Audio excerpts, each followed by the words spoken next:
Hey, so we've seen a softening of home prices about 3.2% from the peak, which was back in June of 2022, and a softening of about 4.6% when it comes to the 10 to 20 city index. But we also have to keep in mind that home prices have gone up quite a bit in the last 2.5 years, and housing still looks pretty good when you consider that mortgage rates have been falling or at least stabilizing to some degree, and that kind of leads to more improvement for demand.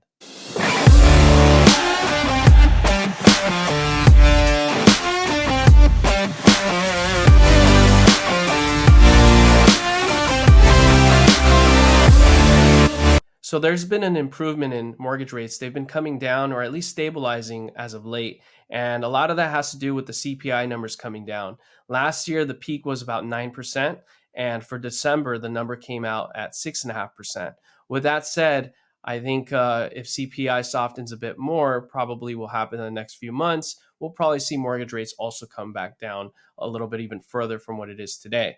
And that will definitely drive back up that demand. Now, that's not to say that inflation has come down on all things, because it hasn't. I mean, have you seen eggs? They've been skyrocketing in price and it seems like they keep going up. With that said, I saw the latest data from November of 2022, which was 2 months ago, but it says that grocery prices are still up 12% year to year. So you may be wondering why a flood of homes hasn't hit the market in terms of inventory. And a lot of the reason for California is because about 89% of homeowners who have a loan have a mortgage rate fixed at or below 5%.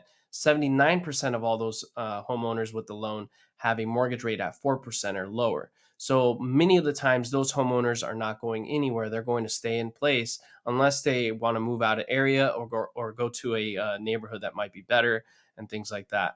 Now, last year, do you remember all the fear mongering that happened when the headline came out about $1.5 trillion of home equity being erased? I mean, I felt like it was a bit everywhere at the time. Social media, YouTube, people that call themselves experts. Some of them are experts, and they were kind of just pointing to the fact that a lot of home equity has been wiped out, which is true. But I felt like a lot of it also was to just instill fear and get more of that clickbait and headlines.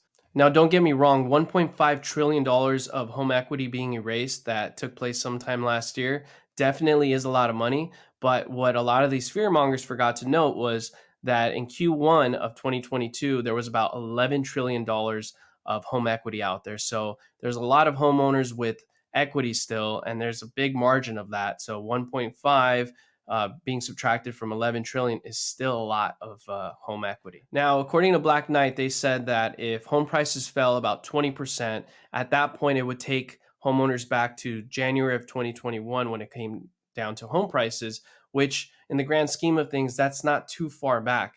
That's very recent, actually. And according to the S&P Dow Jones indices and this fortune chart that I want you to see right here, if U.S. home prices fall 10% from peak to trough, it take prices back to October of 2021 levels. Now, if U.S. home prices fall 20% from peak to trough, it take prices back to February of 2021.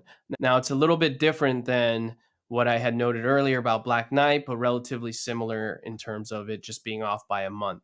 And if it fell 25%, it would take us back to October of 2021. And if it fell further from peak to trough, let's say 27%, it'd take us back to August of 2021.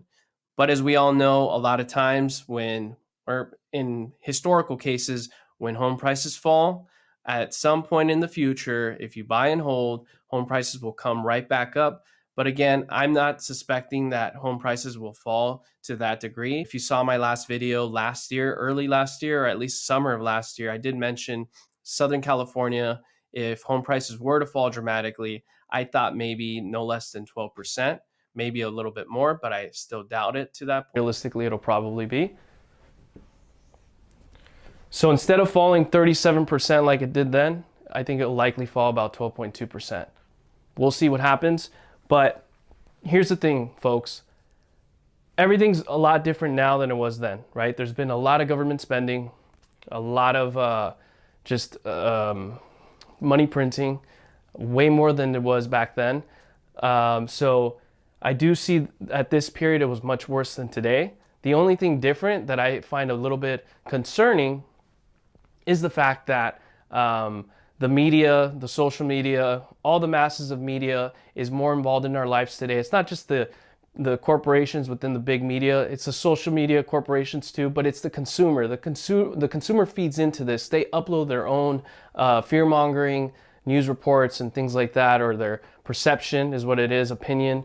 Their perception ends up, changing other people's minds. So this is the reality, but that reality can shift to something worse if the perception is much worse. So this is based off of math point, but in any case, if home prices really did fall really that much, I think you'd see the stock market tank, issues with bonds and currencies, and overall an economic nightmare. But I don't know if we'll get to that point. Again, I'm all about buying and holding when it comes to real estate. Same things with like equities, but that's something you'd want to talk to like an actual expert in the financial world when it comes to that. Now, if you check out this cool little graphic that we created at my podcast on Full Count, it says basically in the newspaper article that's on there that as of December, CoreLogic said that home prices would have to fall about 45% from their peak to put the same proportion of mortgaged homes underwater today as it was back during the financial crisis, when there were about 11 million homes that had their value below their mortgage balances. So that's a big difference when you think about it as well. I mean, that's a huge reduction in home prices from peak of 45%, which during the financial crisis, you saw prices fall anywhere from 27 to mid 30%. And this is saying 45%. So it would really have to be a crisis for something that dramatic to happen to be somewhat equated to the financial crisis in terms of mortgage rates falling. I'm sorry, not mortgage rates, but home prices falling to that percentage. Now, I'd like for us to review this graphic that we created at Full Count, but we used the sources from Black Knight among another one as well, and essentially goes over how different metros or cities had a price reductions relatively differently, right? Because we tend to see the top cities tend to have a higher way of where prices go up, but when they come down more dramatically than on a national scale, right? So let's go ahead and take a look at that. Now, if you're like me, we see how there could be quite a surprise when it comes to a reduction in price in certain areas, right, around the nation. And one of the top ones being San Francisco, falling about 13.1%. And then we see Phoenix down about 9.4%, San Diego coming down by about 9.5%. So it's not too much of a, I mean, it is a surprise, but not a huge surprise, because those ones that I named off, we tended to see that the largest home price increase in percentage tended to be from those types of areas, especially places like Miami as well. But I don't see that on this chart here.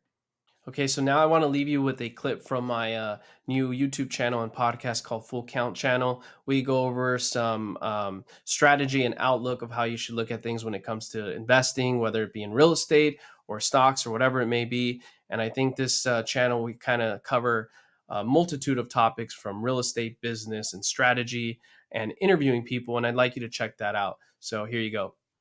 Um, be fearful when others are greedy, and greedy when others are fearful. So basically, when nobody's buying stocks Hmm. right now, with Tesla being down, you may want to consider spending a little bit on that stock and Yeah. investing, because we might be at a bottom. We don't know. And then there's John Templeton, who's another fascinating investor. He said the time of maximum pessimism is the best time to buy, and the time of maximum Right. optimism is the best time to sell. So in 2021, when Bitcoin was at its peak and everything was wonderful, and NFTs earlier this year too, or last year, um, everybody was in optimism Yep. phase, and that's Yep. maybe the Agree. time to Go sell, essentially. the opposite of the majority. Like against the grain.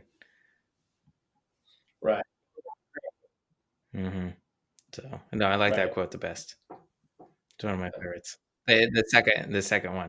Be fearful when others are greedy, and greedy when others are fearful. So basically, when nobody's buying stocks right now, with Tesla being down, you may want to consider spending a little bit on that stock and Hmm. investing, because we might be at a bottom. We don't know. And then there's John Templeton, who's another Yeah. fascinating investor. He said the time of maximum pessimism is the best time to buy, and the time of maximum optimism is the best time to sell. So in 2021, when Bitcoin was at Right. its peak and everything was wonderful, and NFTs earlier this year too, or last year, um, everybody was in optimism phase, and that's maybe the time to sell essentially. Yep. Yep. Agree. Go Right, the opposite of the majority. Like against the grain. right. Hey, you're the true 1% that made it to the end of this video. Do me a favor and share this with a friend that wants to get to the next level. Make sure to like the video and comment below so I know who you are. Also, don't forget to subscribe and also hit that notification so you can see my future videos.